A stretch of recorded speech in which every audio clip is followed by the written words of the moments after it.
Pai, por meio do Espírito Santo, esteja com todos nós. É uma grande alegria, uma satisfação estar hoje aqui na congregação de São Paulo, uma congregação que é parte da minha experiência pastoral e muito querida ao meu coração. De fato, estou honrado de estar de volta nesse púlpito depois de muitos anos. E, obviamente, estamos aí por uma razão muito especial, pelos 90 anos da congregação de São Paulo. Vocês conseguem imaginar 90 anos na cabeça de vocês? 90 anos na congregação de São Paulo. Está pensando que não é apenas, gente, alguns dias, não é apenas alguns meses, mas são 90 anos. É muito tempo. É quase um século, se vocês pensarem assim. É quase um século de bênçãos, de graça de Deus na vida dessa congregação. Eu não sei se vocês conseguem imaginar, mas quantas pessoas passaram por essa congregação? Quantas pessoas foram tocadas, foram moldadas, foram abençoadas pela graça de Deus por serem parte dessa congregação? Nós podemos falar de pastores que passaram por aqui, podemos falar da liderança da congregação, nós podemos falar de pessoas que cantaram no coral, que regeram o coral, professores de escola dominical, jovens, senhoras, e por aí vai. Quantas pessoas encontraram abrigo nessa congregação? Foram abençoadas pela palavra de Deus, pelo sacramento do batismo, pela Santa Ceia. Sabe, quando nós falamos de 90 anos, a gente tem que começar a pensar que 90 anos da congregação de São Paulo se torna uma coisa impessoal. Vocês entendem o que eu quero dizer com isso? Né? Por que é impessoal? Porque quando nós falamos da São Paulo, nós pensamos num prédio na rua Cipó 450, no Jardim Ipiranga. Mas a São Paulo não é um prédio na Cipó 450. A São Paulo não é um prédio, não é uma entidade religiosa, mesmo que é uma congregação. A São Paulo não é feita de concreto, de tijolos e pedras. A São Paulo é muito mais do que isso. Como o apóstolo Pedro fala, a São Paulo é feita de pedras vivas, que estão construídas, edificadas no fundamento que é Cristo. A congregação de São Paulo é um testemunho de pessoas. É essa conjunção de pessoas que formam essa congregação. E elas se reúnem aqui como hoje para receber as bênçãos de Deus. Vocês já imaginaram pedras de tijolos? Eles não podem se lembrar, porque eles não têm memória, porque eles não são vivos. Eles não têm passado. Mas pessoas como vocês, e pessoas como eu, nós podemos lembrar. Porque nós somos pedras vivas. Nós somos o povo de Deus. E nós temos muita coisa para lembrar. Nós temos muita coisa para recordar.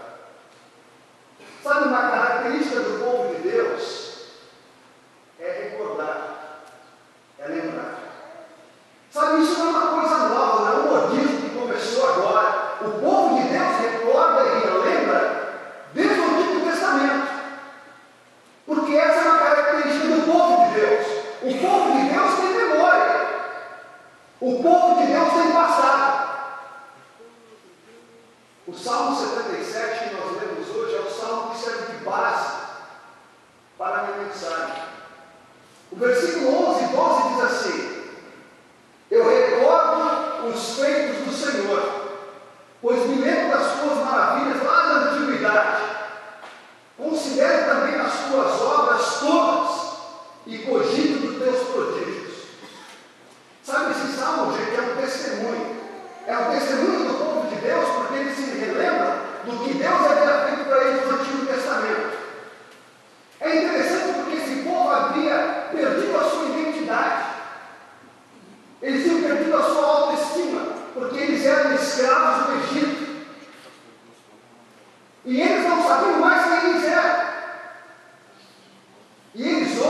para Deus e se sentem no fundo do poço.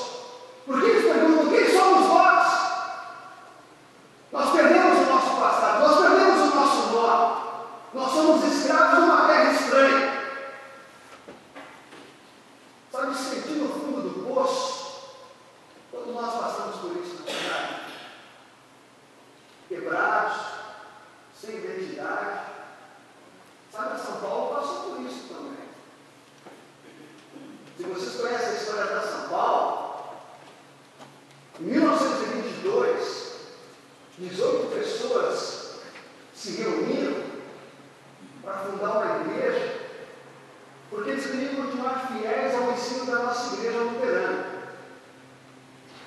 Eles formaram uma nova congregação, mas eles estavam sem identidade. Eles não tinham prédio para se reunir, eles não tinham pastor, eles não tinham uma escola, eles se reuniam nas casas das pessoas para terem cultos. Essa era a congregação de São Paulo no seu início. O povo de Deus passa pelo buraco. O povo de Deus se sente no fundo do poço. Não só os membros iniciais da congregação de São Paulo, mas o povo de Deus do Antigo Testamento. O Salmo 77, olha só as palavras do Salmo, vou ler algumas para vocês. Olha o que o Salmo diz: no dia da minha angústia, procuro o Senhor. Depois ele diz assim: lembro de Deus e passo a gemer. Cessou perpetuamente a sua graça, ele está perguntando para Deus. Caducou a sua promessa para todas as gerações. Esqueceu-se Deus de ser benigno. O que vocês acham dessas palavras? Eu acho que qualquer um de nós pode ter usado palavras como essas em relações a momentos difíceis em nossas vidas. Qualquer um de nós poderia ter feito uso dessas palavras e ainda pode fazer hoje, porque passamos por momentos como esse. Mas sabe, gente, o Salmo 77, ele não tem só 10 versículos, ele tem 20 versículos. E agora as palavras do Salmo mudam. Olha só o que o Salmo diz agora. Começando no versículo 13, ele diz assim: mas o teu caminho, ó Deus, é de santidade. Que Deus é tão grande como o nosso Deus. Tu és o Deus que opera as maravilhas. E entre os povos, tu tens feito notório o teu poder. Com o teu braço, tu remiste o teu povo, os filhos de Jacó, os filhos de José. Vocês estão vendo? Eles estão lembrando, eles estão recordando o que Deus fez. Sabe o que eles estão falando aqui? Eles estão falando: nós sofremos no Egito, mas Deus nos tirou do Egito. Deus fez ele atravessar pelo Mar Vermelho, manifestou a sua graça no Monte Sinai. Esse nosso Deus é um Deus poderoso. O nosso Deus não é qualquer Deus. É um Deus que faz maravilhas. Por isso que eles dizem: eu me recordo dos feitos do Senhor. Eu me lembro das tuas maravilhas, lá da antiguidade. Eu considero também as tuas obras, todas elas, e cogito dos teus prodígios. Eu falei antes, gente, que pedras, tijolos, concreto, eles não têm memória. Eles não podem lembrar. Consequentemente, eles também não podem falar. Mas pedras vivas, pessoas como vocês e eu, nós podemos lembrar. Nós podemos lembrar as maravilhas de Deus. Eis por que essa revista que vocês fizeram, eu achei uma ideia genial essa revista. Eu imagino que todos vocês já viram essa revista, certo? Dos 90 anos. Eu quero falar um pouquinho dessa revista, porque essa revista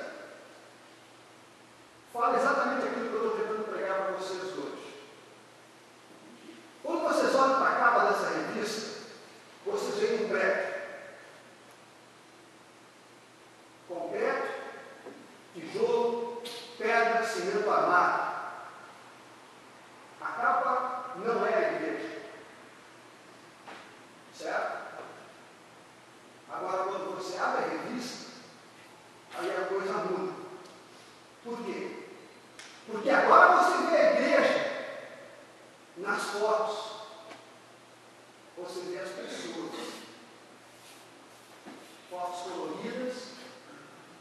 E você vê pessoas de diferentes idades, de diferentes sexos, diferentes funções.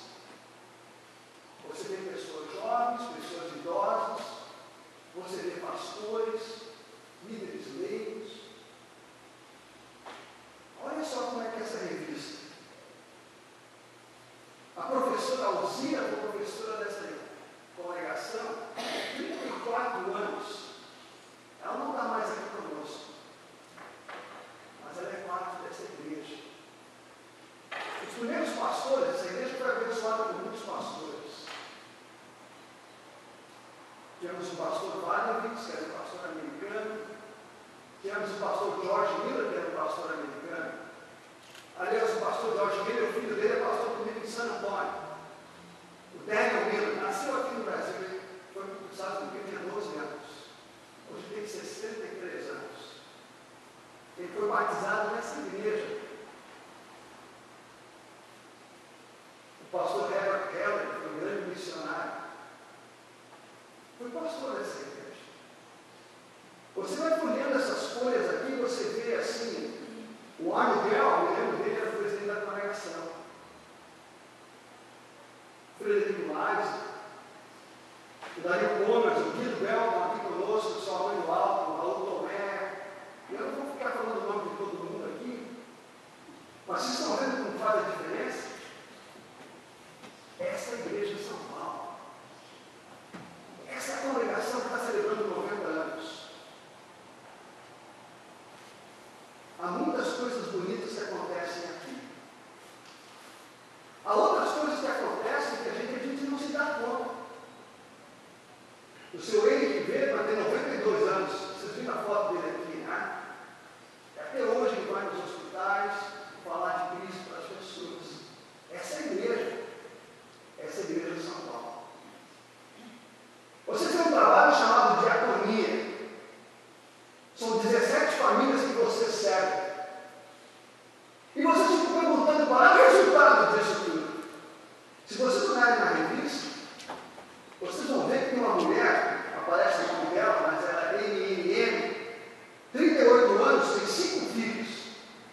Agora, olha só o depoimento dessa mulher, quando ela fala do que a congregação de São Paulo fez por ela. Ela diz assim: eu era drogada, e essa igreja me ajudou. Agora eu pergunto para vocês, que igreja que ajudou essa mulher? A igreja de pedra, de tijolo? De concreto? Não. Uma igreja de carne e osso. Uma igreja feita de pessoas como vocês. Foram vocês que ajudaram essa MNM de 38 anos. E ela diz assim: essa igreja me ajudou a sair disso. A sair do quê? Sair das drogas, das dificuldades que ela passava. Ela diz assim: eu dou graças a Deus. E hoje, há 2 anos, estou bem. Eu tenho uma nova vida. Por que ela tem uma nova vida? Porque a Bíblia fala que quem está em Cristo é uma nova criatura. As coisas antigas se passaram e se fizeram agora novas. Eu não vou tirar muito mais tempo de vocês, mas eu tenho que falar de uma outra coisa antes de terminar meu sermão hoje. Eu vou falar da minha primeira paixão no ministério, e foi o trabalho com os surdos. A Simone está aqui hoje com os pais dela. A Simone foi uma das primeiras meninas que a gente trabalhou com os surdos. Essa congregação, gente, é uma congregação que sempre tem envolvida com missão. A São Paulo é uma característica da São Paulo não guardar as coisas para si, mas de partilhar o amor de Deus.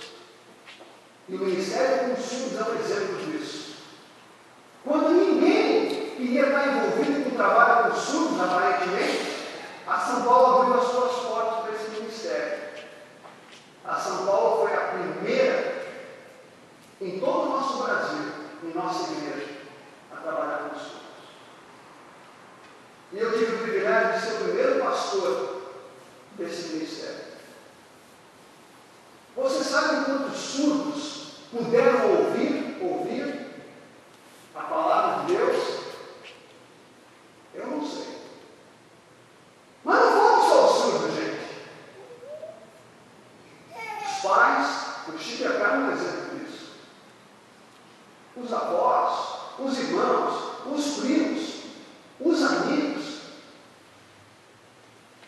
os vizinhos.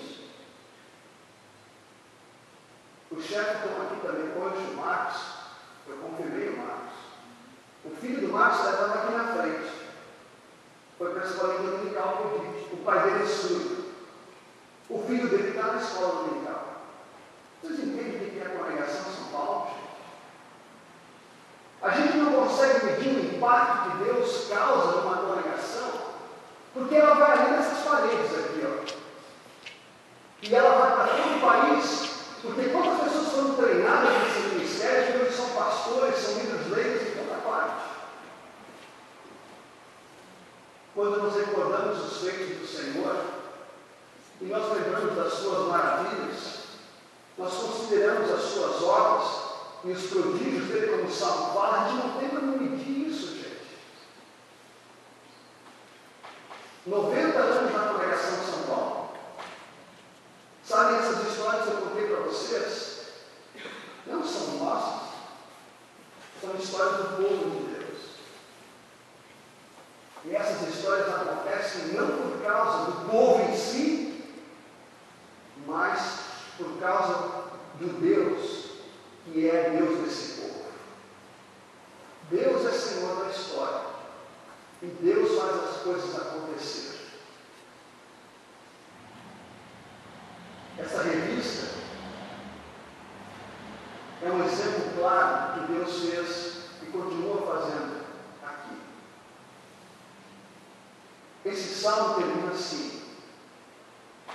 O Salmo 77. O último versículo diz assim: o teu povo, ó Deus, tu conduziste ele como um rebanho.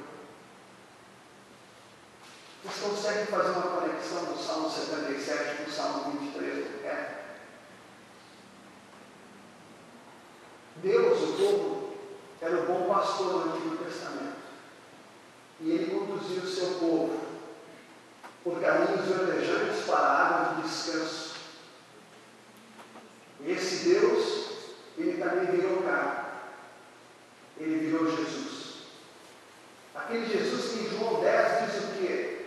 Eu sou o bom pastor e eu conheço as minhas ovelhas. E eu as chamo pelos nomes e elas o quê? Elas me seguem. Por que elas seguem Jesus? Jesus diz, porque elas conhecem a minha voz. E elas sabem quem eu sou. As ovelhas não seguem um estranho, porque elas não confiam. Elas seguem a mim, porque eu sou o bom pastor. Eu dou a minha vida pelas ovelhas. Nós continuamos ouvindo a voz do bom pastor e nós seguimos. Nós vamos celebrar 91 anos, 92, 94, 95, 110, 120. A gente não sabe.